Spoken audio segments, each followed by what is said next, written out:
Confused with what's happening daw si Jillian Ward sa umano'y iringan nila ni Sofia Pablo.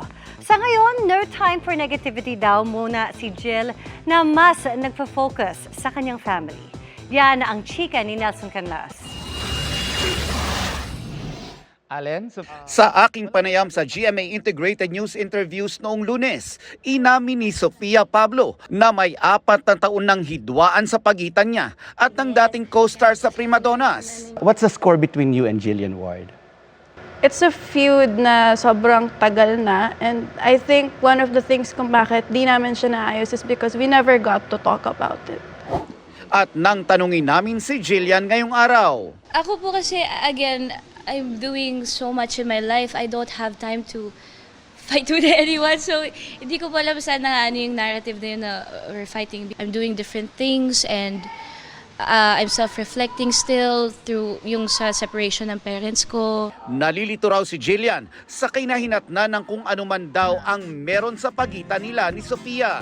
I'm just confused on what's happening. I feel like what we need right now with everyone is to focus on ourselves and to be very honest with everyone around us and with ourselves. Para kay Jillian, magpo-focus na lang siya sa mas mahalagang bagay sa buhay niya, tulad ng pamilya.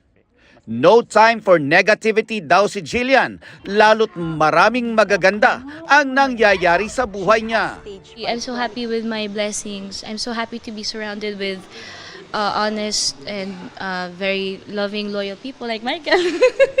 Speaking of positivity, yan daw ang gustong ibigay ng GMA Prime series na may Ilonggo Girl. May conflict sa ginagampanan niyang mga karakter na sina Tata at Venice. Pero aliw naman daw ang hatid nito. Nakakatawa lang din po talaga siya panoorin and yun po yung goal namin. And so far, okay naman po. Mukhang natutuwa naman ang mga tao. So sana abangan pa po nila kasi marami pa mangyayari.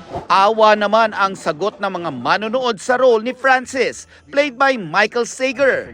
Ang cute at mapagmahal na mister ni Venice, ang aagaw na yata sa titulo na Pambansang Green Flag. That's one of the things I love about my character po. He's very genuine, he's true to how he feels. Talagang may care siya for Venice kahit ayun hindi na-appreciate ni Venice at may mga mangyayari pang nakakalungkot iniwanan na si Francis. Nelson Canlas, updated sa Showbiz Happenings. Manifestation works! Patunay daw dyan si Mamang Pokwang na beyond grateful sa kabi-kabilang trabaho this year. Kabilang ang bagong serye sa Afternoon Prime. Makichika kay Aubrey Carampel. It's a busy start of 2025 para kay Mamang Pokwang sa dami ng projects na nakalinya sa kanya. This Saturday, muli siyang mapapasabak sa matinding drama sa episode ng Magpakailanman. Balik concert stage din siya at magkakaroon pa ng show sa Dubai. Sa gitna niyan, busy rin siya sa upcoming Afternoon Prime series na Binibining Marikit. Gaganap siya bilang ina ng kanyang TikTok Lock co-host na si Herlene Budol. Thankful daw si Mamang na binibless siya ng sunod-sunod na trabaho na kanyang minamanifest. Pag galing ka dun sa rough road, meron din naman diyang patag na, ganun daw. Claim it, this 2025 mas bongga, mas peaceful na. Siyempre, every weekday din siyang napapanood sa TikTok Lock na marami raw bagong aabangan this 2025. Una na riyan ang new season ng Tanghalan ng Kampyon na magsisimula na sa Lunes. Mas pinalakas, mas pinabongga nating mga contestant ng ating Tanghalan ng Kampyon. Siyempre, mas mahigpit yung aming mga inampalan ngayon, day, kaloka. Oo, at napakaganda ng set namin.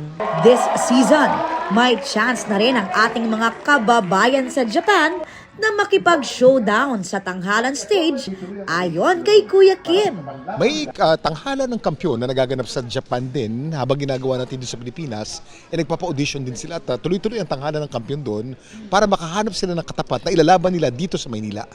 Ongoing ang auditions para sa mga nangangarap na maging kampyon. Aubrey Carampel, updated sa Showbiz Happenings. Pahabol na chikahan tayo para updated sa Showbiz Happenings.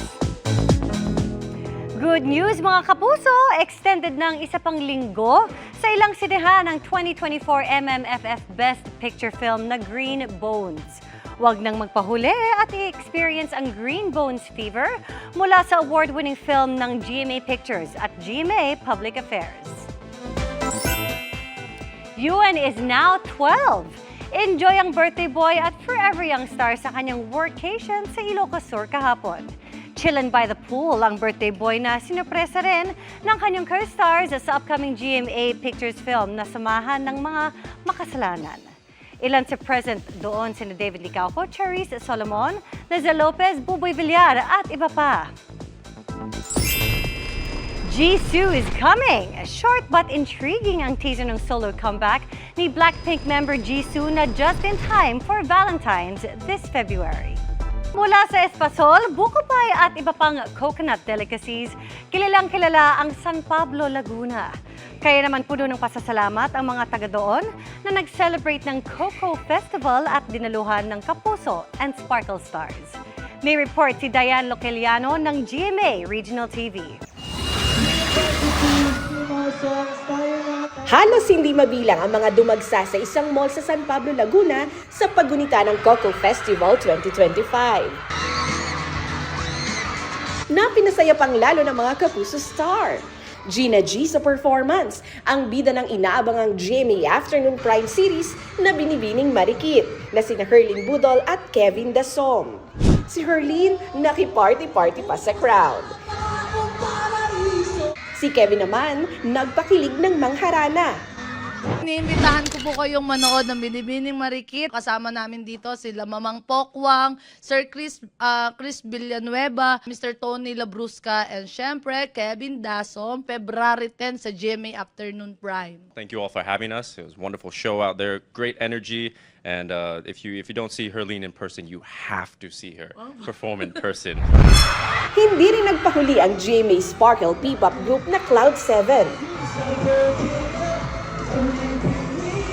Maraming salamat po sa lahat na sumama at nakisaya sa Coco Festival.